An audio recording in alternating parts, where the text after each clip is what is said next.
la parole Christ était la vie, et la vie était la lumière des hommes. Jean 1, 4. Le vin ayant manqué, la mère de Jésus lui dit, ils n'ont plus de vin. Jean 2, 3. Jésus prit la parole et lui dit, en vérité, je te le dis, si un homme ne naît d'en haut, il ne peut voir le royaume de Dieu. Jean 3, 3. Jésus lui répondit, quiconque boit de cette eau aura encore soif. Mais celui qui boira de l'eau que je lui donnerai n'aura plus jamais soif. L'eau que je lui donnerai deviendra en lui une source d'eau qui jaillira jusque dans la vie éternelle. Jean 4, 13, 14. Il y avait là un homme qui était malade depuis 38 ans. Jésus, le voyant couché, et sachant qu'il était malade depuis longtemps, lui dit, « Veux-tu être guéri ?» Le malade lui répondit, « Seigneur, je n'ai personne pour me plonger dans la piscine quand l'eau est agitée. Pendant que j'y vais, un autre y descend avant moi. » Jésus lui dit, « Lève-toi, prends ton lit et marche. » Et aussitôt cet homme fut guéri. Il prit son lit et se mit à marcher. Or, c'était un jour de sabbat.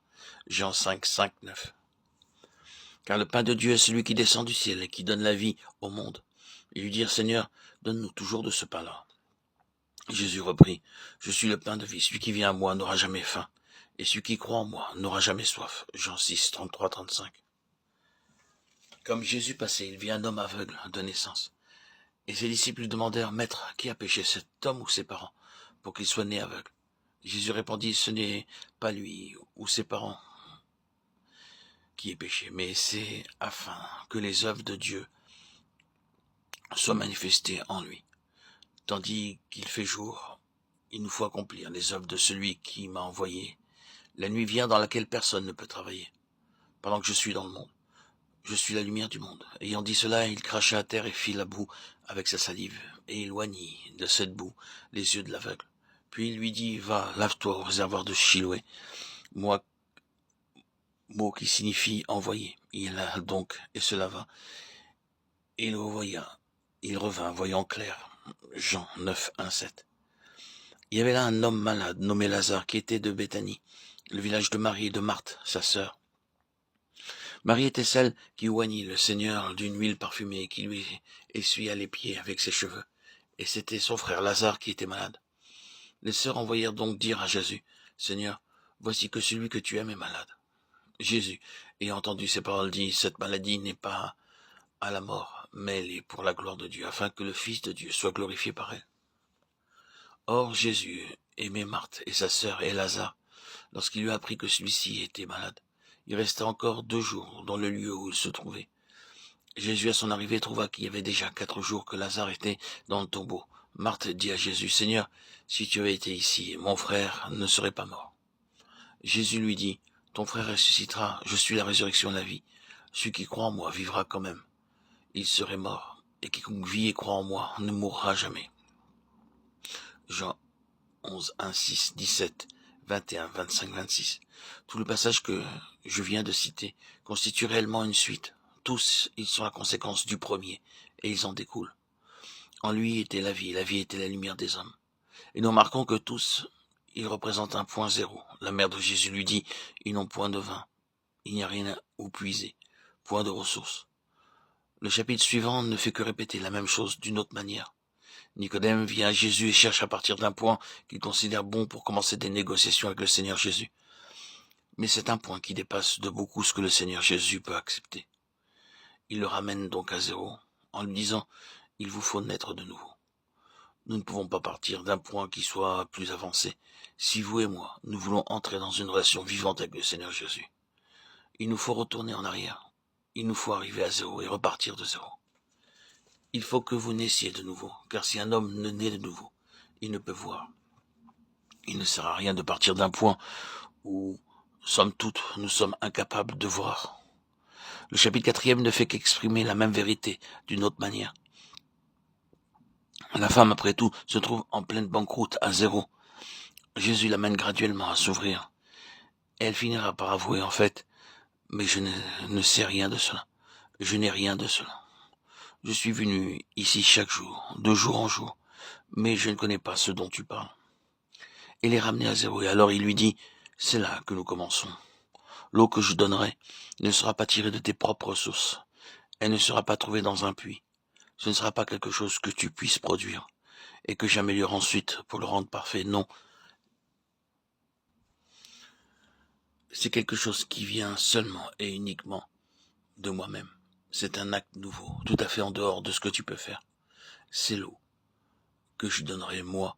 Nous recommençons tout à nouveau dans cette question. Ensuite, le chapitre 5e. Le Saint-Esprit a soin de montrer clairement que ce pauvre homme, dans ce chapitre 5e, est dans un état désespéré, que tous ses propres efforts ont échoué, que tous ses espoirs ont été déçus. Pendant 38 ans, toute une vie, l'homme est resté dans cet état. Et il y a la note du désespoir dans l'homme. Le Seigneur Jésus ne lui dit pas: attends, tu es un pauvre infirme, je vais m'occuper de toi, et après t'avoir fait suivre un traitement, je te remettrai sur tes jambes.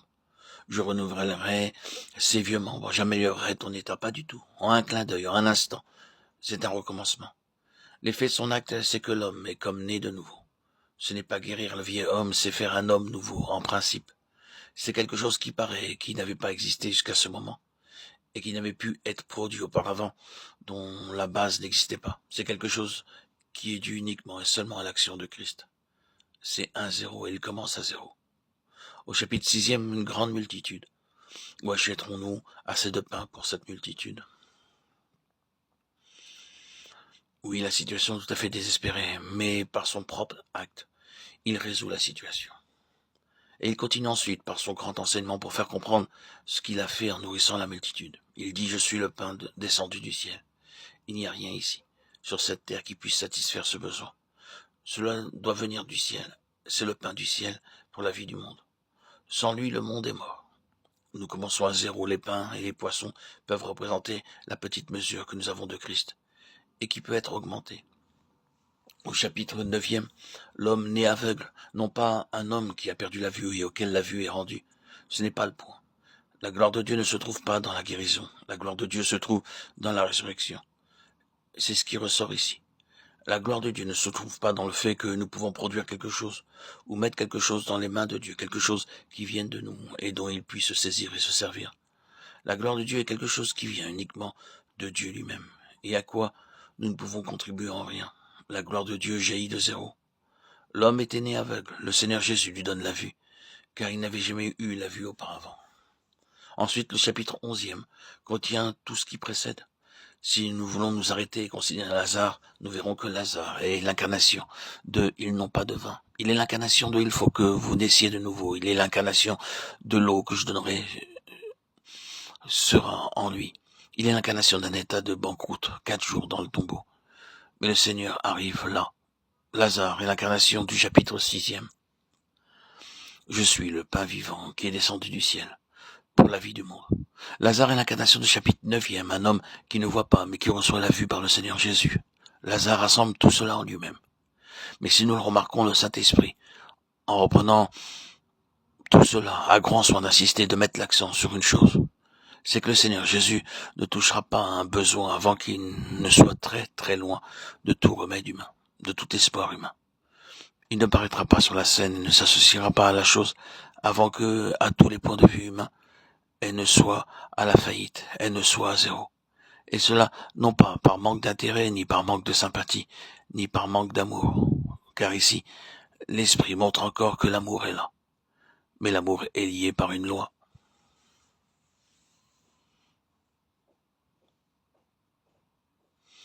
L'amour divin est lié par une loi. L'amour a une loi en ce qui concerne Dieu.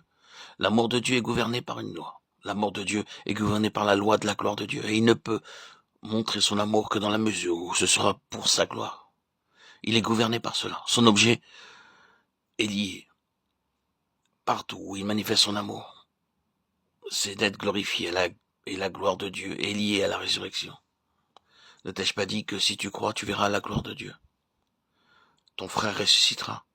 La gloire de Dieu se trouve dans la résurrection. C'est pourquoi l'amour demande que tout arrive à la place où seule la résurrection pourra résoudre la situation. Non pas une guérison des choses, non pas une amélioration du vieil homme.